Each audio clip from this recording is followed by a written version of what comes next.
Title: The Forgotten African Samurai. Yasuke in the late 1500s, a tall, dark-skinned man arrived in Japan with Portuguese missionaries. His name was Yasuke, believed to be from Mozambique, though his exact origins remain a mystery.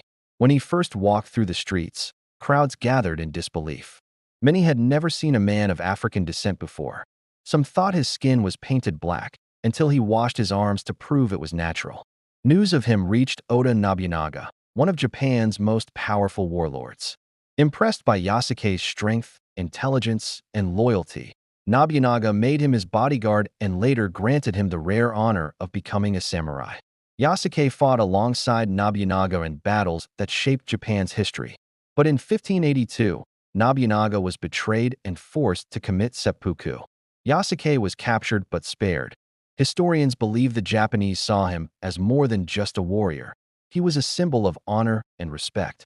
Though his later life is unclear, Yasuke's story has lived on, a reminder that courage and skill can break barriers, even in the most unlikely places. Fire Call to Action. CTA greatness is not bound by race, birthplace, or status. Yasuke's life is proof. Honor belongs to those who earn it. When opportunity calls, stand ready, and history will write your name in steel.